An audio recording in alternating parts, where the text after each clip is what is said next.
Kawhi Leonard scored 26 points last night. He really made his mark in the fourth quarter, however, the close period. That gave Toronto a 6-point lead late in the game.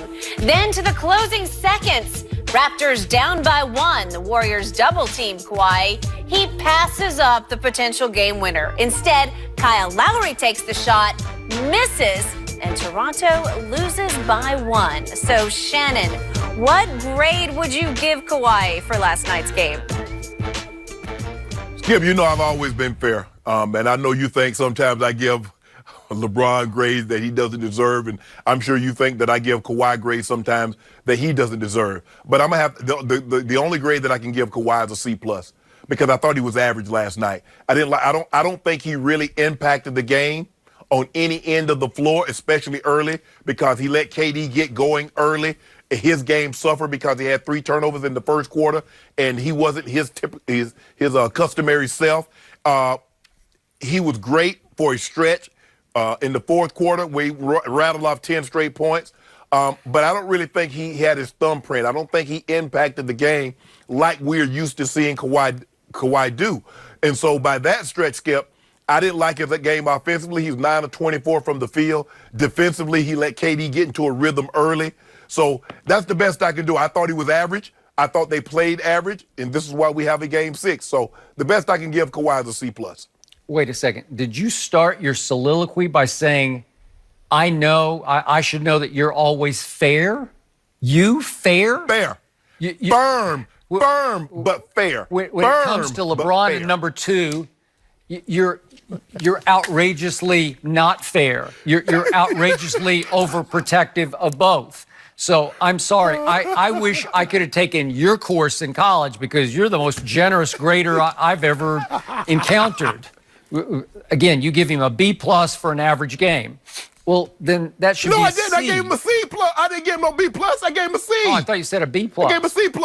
Oh, a C+. No, I gave him a C+. I thought his game was average. Oh, I thought you said B+. Okay, well then you're... No, I gave him a C+. Oh, okay. I'm sorry. I misunderstood. I thought you said B. Okay, so then I'm going to be the more generous here, because I'm going to give him a B- because of that flurry. It was a sensational flurry. He just couldn't finish it off.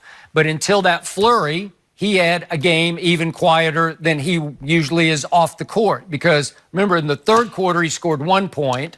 And then in the fourth quarter, before the flurry, he had scored 2 points on an offensive rebound putback. So we go all the way down to the 5-13 mark, and he's got 16 total points for the game.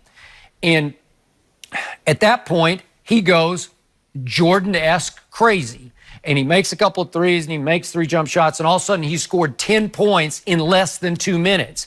So that was such a sensational flurry that I'm going to move him up above average. So I'm going to move him up into the B- category. But from then on, he goes stone cold quiet again. And he misses his last 2 shots, one with 2:50 remaining, a fall away in which he shot an air ball. And then minute 10 left, he's got a chance to put them in the lead. It's a tie game. And he takes a 26-foot 3-point shot, and he misses it fairly badly. So down the stretch, he does nothing. That last 3:28, he scores no points. They have 7 possessions in the last 3:28. And if you're that guy, if you're Jordan-esque, you just figure out how to get a hold of the basketball and score the basketball. And he did not. Go ahead. I was going to say, Skip, the reason why I gave him a C+, because had he not had that flurry, he'd have got a D. Okay. Because I thought the first half he didn't play particularly well. It was the 5 turnovers, Skip. He was really, really careless, really, really sloppy with the basketball. And like I say, he doesn't always have to score to impact the game, but he let Kevin Durant get a rhythm early. And in the process of Kevin Durant getting a rhythm, which opened the floor, Klay and Steph now got a rhythm. Now you got to deal with them, even though Kevin Durant's gone out. They never got out of that. And Steph was able to keep that rhythm for the first half. And then Klay, like you mentioned, 8 points in the third quarter, 6 points in the fourth quarter. So he was able to keep it going. He did. So then what happened defensively to number 2 on what became the shot of shots, the game-winning shot? Where was number 2 on that play in which Klay hit the biggest 3 of the night? He was guarding Klay. He was cheating completely underneath the basket for reasons I don't know. Right. You cannot cheat off Klay Thompson unless you don't have any respect for him. Maybe he just didn't have any respect. But he made you pay him some respect because once the basketball gets swung around, Draymond made a hellacious, great anticipation pass and just whipped it cross court to Klay, who was wide open. And here came number 2 on the fly, and he leaves his feet and leaps, hoping that Klay will take the bait, and Klay did not take the bait. He pump faked. Well, because you goes flying into you remember one of the plays, in one of the plays earlier, Skip, Kawhi blocked his jumper in a corner. He tried a three-point shot, and Kawhi blocked it with his left hand. Yeah, but so that don't was think obviously Klay doesn't that was know against that. the shot clock, and he's just going to force it up there, and it was a pretty easy pickings. But the thing is, Skip, and this is what you know when you play the Warriors, the 2 guys you can never cheat and help off of is Klay and Steph. Even if KD's there, it makes it virtually impossible to help off anyone other than Iggy and Draymond. Okay. But 2 guys, once KD left, why would you ever think to cheat off of Klay and Steph? What would ever possess you to do that? Okay, then you just convinced me. I just lowered his grade to C+, is what you said yours was. So I'm going to do that because you was waiting to do that anyway. You was waiting to do that anyway. Once he flew by Klay Thompson, he had the poise, the wherewithal just to take one settling dribble, which he is so good at. If he gets his one dribble and sets, you are cooked because that ball is going to swish, and it swished. And that was the basketball game. And from then on, let's look at the big picture total. So he winds up, number 2, with 26 points and 12 rebounds. I'll give you the 12 rebounds, pretty good. 5 turnovers mitigates that. But do you realize number 2 took his most shots last night in the finals? He took 24 shots, most he's taken in any finals game. Right. And he still only scored 26 points.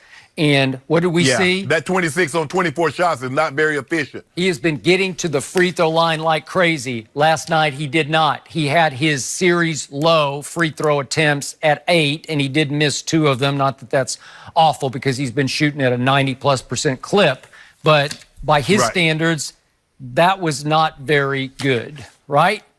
So, well, it wasn't very good, Skip. And if you look at it, the first half, they got to the free throw line a bunch. I think if I'm not mistaken, the second half, what did they get, 5, 6 times to the free throw line? It was getting to the free throw line, which kept them in contact with Golden State. And what was separating them is that not only were they getting to the free throw line in the first 4 games, they were knocking them down. They were going 27 or 28. They were going 22 or 24. Now, all of a sudden, as the pressure starts to mount, you go 21 of 27. When you had only missed 10 free throws in the previous 4 games combined, you missed 6 in one game because you know what this game represents, Skip. You're in your building. You have 1 game away. You're 48 minutes away from being NBA champs. Don't think, because like you said, with the exception of Kawhi and Danny Green, no one else has ever felt that kind of pressure. No. No one else has ever been in that moment before. And I'm going to say this one more time because I watched him for 7 years in San Antonio. Number 2 does not love that late game, last second kind of pressure. I was not surprised he gave the ball up. And again, if you're Jordan-esque, to me, if you go back and look at that play again, the double team is coming late enough. Iggy's coming late enough that if you had seen it and anticipated it, you just attack Klay to your left. You can bounce him off and you can get a jump shot. But Skip, I went back and looked at it. If you notice something, Sean Livingston is standing there. That's why he doesn't go left. Well, look at Sean Livingston. That's why he goes right, because he sees Livingston standing there. And he doesn't know Iggy's going to come because he thinks Iggy's going to tail with Kyle Lowry. So now once Kyle Lowry disappears and Iggy comes, he's like, oh, my goodness, now what? Now he has to pivot and hopes he can find someone that can create a shot for themselves. And give them credit because Sean Livingston was standing to his left. That's what dissuaded him from going to his left. He thinks he has a better path to the right, and Iggy comes and traps him, and he has to give it up. Are you giving Sean Livingston that much credit? He plays like scarecrow defense. He's like beanpole But look defense. look where he is, though, Skip. It just doesn't matter. If you're that guy, you just power through. You get to the free throw line. There are a lot of ways you can do it. You just say, get out of my way. I'm going to attack this before they can get their feet set, and I'm either going to get a clean look at a jump shot, or I'm just going to keep on plowing, and they're going to have to foul me. They've had to foul him the whole series. Skip, they can't keep him from the lane.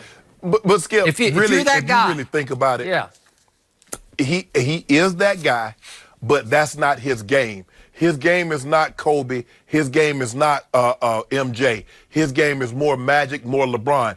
I will take the shot if it presents itself. But if there's a better option, or if they trap me to get it, because he won't play hero ball. He's made that abundantly clear. He's not going to play hero ball. He will make the right play, and you must be in that situation. You must trust yourself enough to what decision you make, live with the results, good or bad. You're describing plays that happen in the first quarter, second quarter, third quarter. I agree with you. He can be unselfish almost to a fault. This is it. This is a chance to win the NBA Finals. And you let it slip away because you did not force the issue. Hold on, what you mean you let it slip away?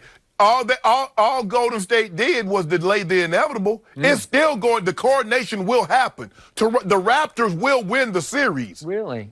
Huh? That really. Would be shocking to me because I picked Golden State in 7, and I'm sticking right with it. You can pick whatever Pressure you want. mounts. You can pick whatever you want. Pressure mounts. You can pick blueberries, grapes, strawberries, but guess what? You better pick the Raptors because they win in the series. Well, somebody I know picked Golden State in 6, and now he's driving the Toronto bandwagon. I don't know how that happens. I'm still sticking with my pre-finals pick. I ride in the catbird seat with Kawhi. Okay, good. At least we have some consensus this morning on a grade for Kawhi. So C pluses all the way around. C pluses all around. Yeah.